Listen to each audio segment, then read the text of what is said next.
So I've had this pillow, I think for 15 years, something like that. It's been a long time. I really like it. I still think that it's really cute. It might be a little childish for some people, but this is one of my favorite pillows.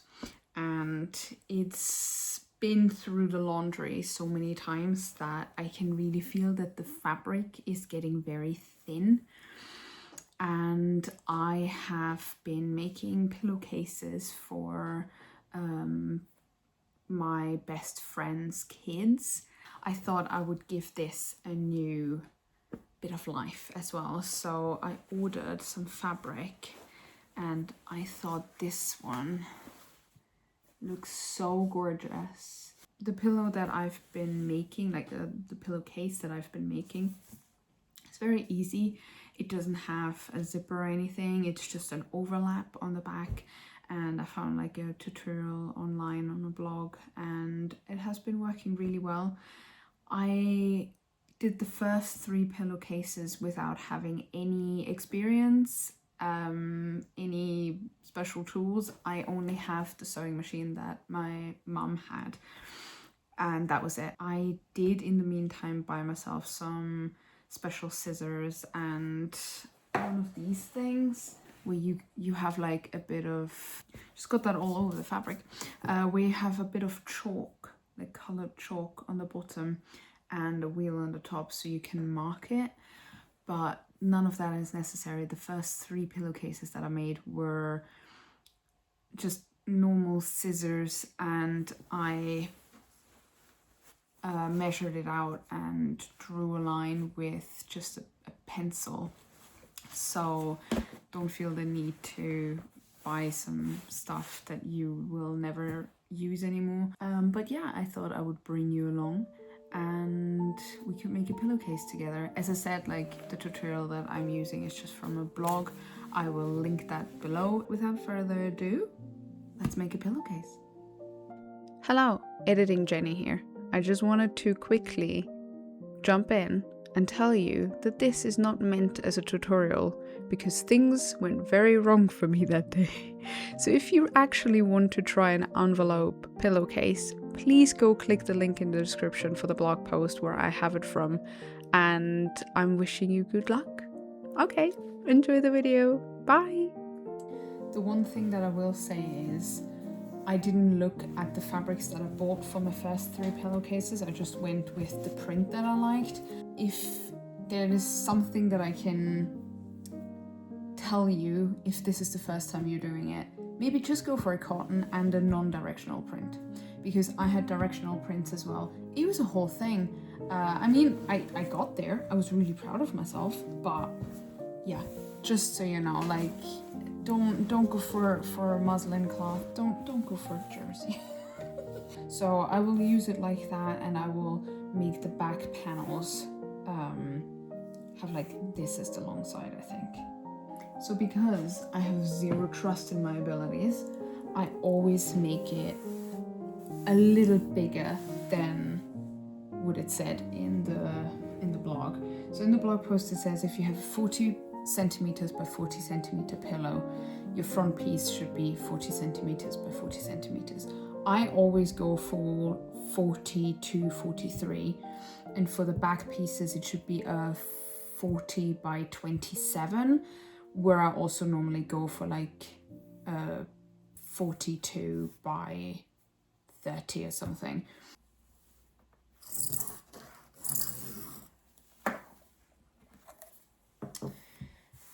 Right, and when you have that, I did used to just cut it with straight scissors and then sew around so it doesn't fray. I now have these fancy scissors. I'm sure they have a name, but I'm so new to sewing, I can't tell you. Are they called shear scissors? Something like that. Basically, they just have like this funky cut, and that's to prevent the fabric from fraying when it gets washed, and that's pretty cool. So if you have those, use them. If you don't, just use normal scissors and then just sew all around once. Now, I'm really not an expert in sewing machines, but what I always do is I cut a tiny piece of the fabric that I'm using just to try the stitches out, because every fabric kind of reacts differently to it.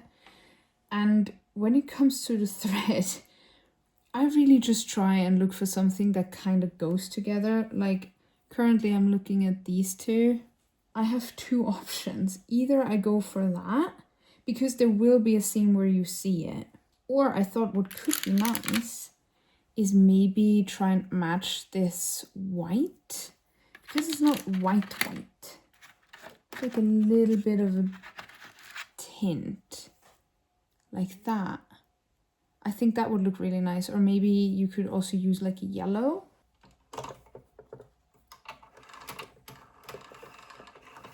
See, I never know why that happens. That. But as I said, I always do a test to see how the stitches look. And I think this looks really nice. And now we're going to the ironing board. There's one thing you should know about me is that I hate ironing. So what we're going to do is you can just pick one of the long sides, but because this one is already being annoying, I will use this side, because what else can go wrong, you know? But I just go over it once and that should be good. And then all you want to do is fold this up just like a little bit. I don't know how well you can see it. I will do it on this side so you can see it a bit better. It's like, what, 1/2 centimeter? Just like that. And then for the whole way, and then when that's done, you just fold it up one more time. Again, like 1/2 centimeter or something. And that is where you then put the needles in. So not the first time around, the second time around. I also always prepare some needles, because this is the part that stresses me out the most about making these pillowcases. So let's just get this over with. Please be careful and don't burn yourself.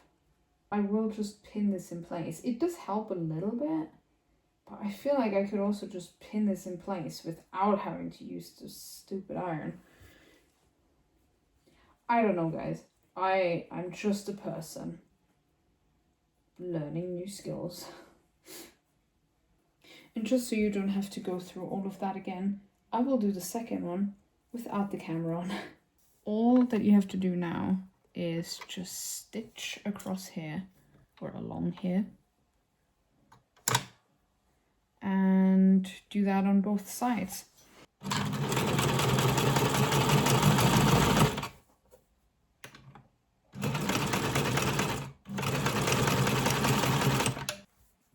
And I will be honest with you, all of my lines are gonna be so wonky, but I don't care, because I'm just doing this for the fun. So if you want to make this look prettier, you will have to watch someone else's video.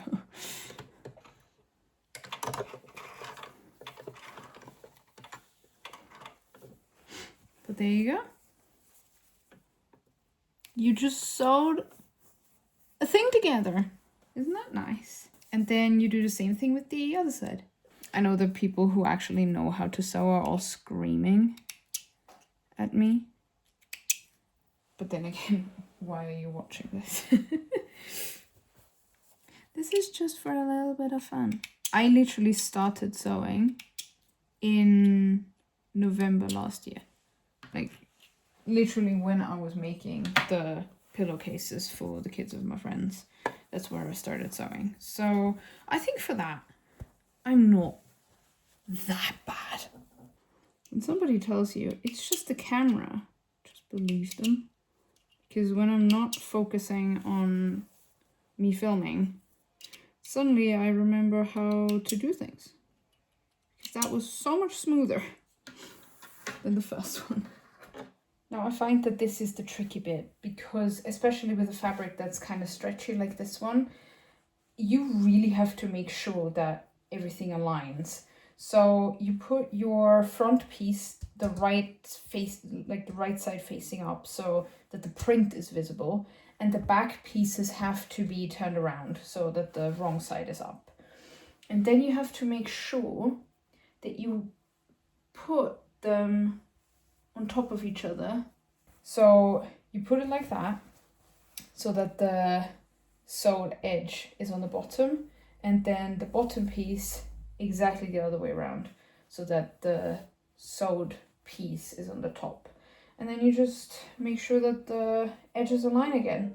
And all you do is pin them together, and then you just sew all the way around the entire pillowcase, because this is going to stay open, and this is also where you then turn it inside out. So yeah, I don't know if that made sense to anyone, but here we go. Oh my god, I genuinely thought it was not sewing because I didn't see the thread. And I was like, what's happening? Why is it not sewing together? It is. It's sewing together. Oh boy, today has been a day, guys.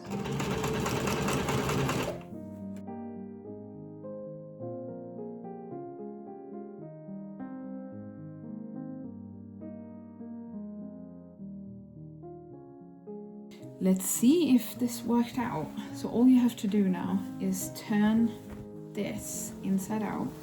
So with the corners, I just stick my finger in to make them pop out.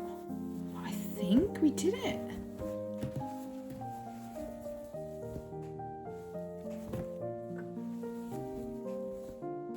All right, I will just leave this one on because the filling is all over the place in that pillow.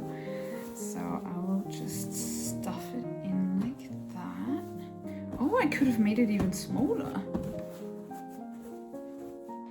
Because the fabric is so stretchy, it's actually a little loose on it. You can see it like here on the back, it's a little bit loose.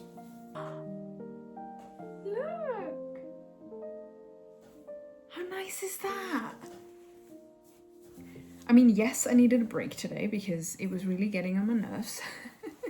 But normally I find sewing pillowcases very relaxing and rewarding. So the only seam that you're gonna see is this one here. So if you wanna make this one look nice and straight, you can. As I said, I really don't go for perfection anymore. I am such a perfectionist and it never does me any good. So I'm just trying to have fun. That's why I also took a break earlier, because I wasn't having fun anymore. And then where's the point? But this looks so nice. I love this. I'm sorry if this was all over the place. It wasn't meant as a tutorial. I will say that. Maybe I should have said that at the start. If you want a tutorial, please go click the link below from the blog where I got all of the measurements and how to do it from. It's actually a really, really good blog post and it helped me a lot. This was just meant as a little come along with me. And if this inspired you to make your own pillowcase, then I'm happy, because I am not a person that sews. I'm not, I am a crafty person. I'm just not a fabric person. Or I thought I wasn't one, but now with the, I mean, this obviously isn't difficult, but the first time I did it, it took me like 3 days. Because it is difficult for when you start like completely fresh with a new hobby. You will suck and it's going to take you so long. But the thing is, as long as you have fun with it, I think that's the most important bit. Everything else, like obviously it's nice to have an outcome, but even if this turned out shit and I would have to throw it away, as long as I had fun in the process, then that's good. So yeah, if this inspired you to make your own pillowcase, that is so cool. And I'm wishing you good luck with it. Just try and pick an easy fabric to start. And with that, I'm going to grab my new pillow, my new old pillow, and lie down on the couch. And I will see you next time. Thank you so much for watching. Bye.